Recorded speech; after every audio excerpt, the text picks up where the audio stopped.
Hi, my name is Misurya, and I would like to talk about the ecological impacts of desalination plants for my final presentation. So desalination basically refers to the separation of salts and, to a lesser degree, other minerals from water to make it fit for drinking, agricultural and industrial purposes.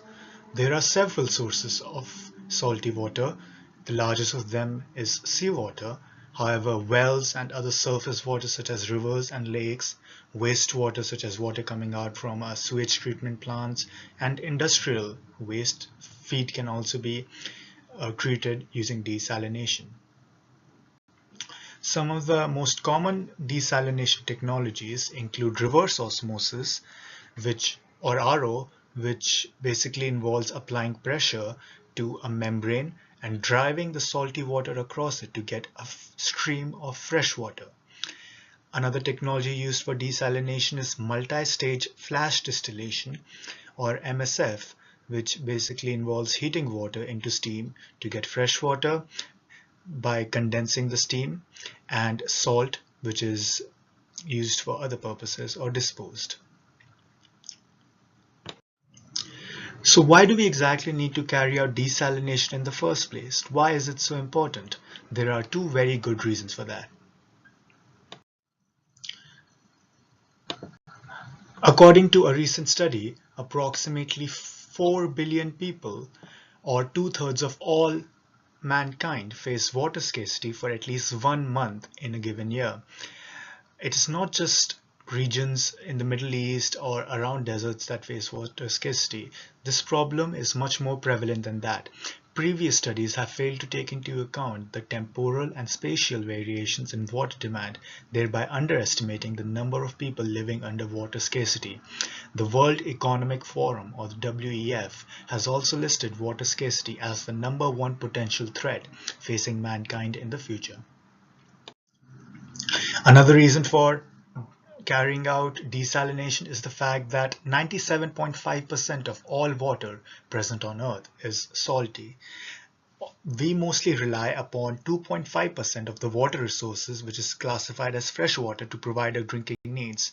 However, with the growing population, the growing demands of water for agricultural and industrial purposes, it is essential that we tap into this unused reservoir of salty water to meet our growing needs. And this is something that has been consistently recognized by leading researchers and academicians across the world. David Sedlak, a professor at the Department of Environmental Engineering at University of California, Berkeley, in his book Water 4.0, has listed desalination as one of the most important ways through which we will meet our growing needs for water. This is something that multiple governments and the corporate world has also realized. On the graph on the left hand side, you can see that the growth of the desalination market has consistently risen. It is currently growing by around 15% every year, and the market value is expected to reach 1.84 billion US dollars by 2020. Although more than half of all desalination plants are present in the Middle East region, as shown by the pie chart on the right side, there is potential to increase and set up desalination plants in other regions. For example, California, with its recent drought and the presence of the Pacific Ocean right next to it, will be an ideal location to carry out desalination. However, with any evolving technology, especially one which uses so much seawater, it is essential that we analyze the impact of desalination plants on the environment. There are four key environmental issues. The first one is the fact that a lot of desalination plants, especially MSF plants, use a very large amount of energy, and since a lot of these plants are also located in the Middle East region, the most convenient fuel for them is oil. This ends up releasing a lot of air pollutants and greenhouse gases into the environment.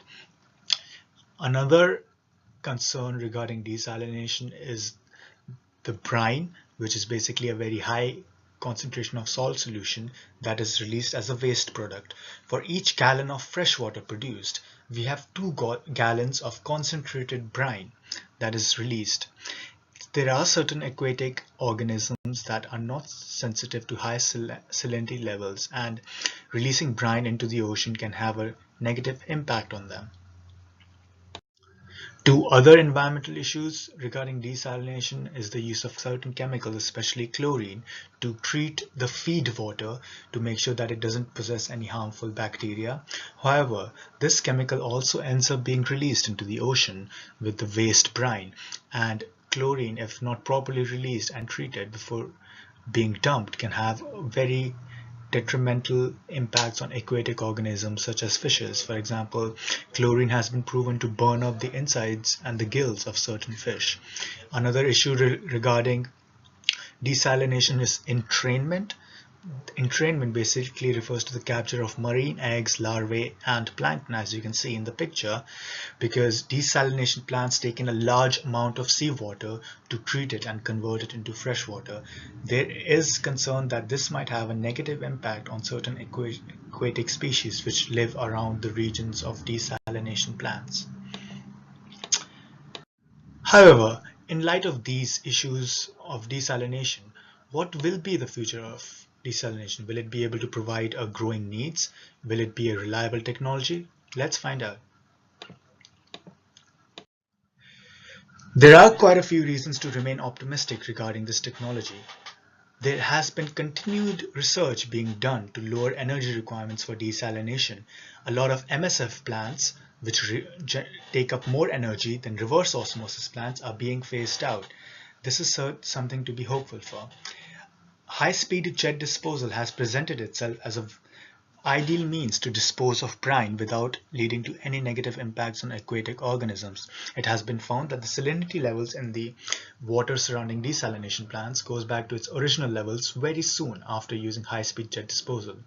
There is also continuous research being done across the world to lower the use of chemicals in desalination treatments, and one of the technologies to do so is anti-fouling membranes, which basically kill bacteria and other harmful organisms without the need for any chemicals. And there has been also study done on entrainment, and it has been found that entrainment, or basically the amount of larvae, eggs, plankton sucked in by desalination plants, has an overall negligible impact on the aquatic population. Hence, desalination plants presents itself as a very powerful technology to meet our growing water needs in the future. Thank you.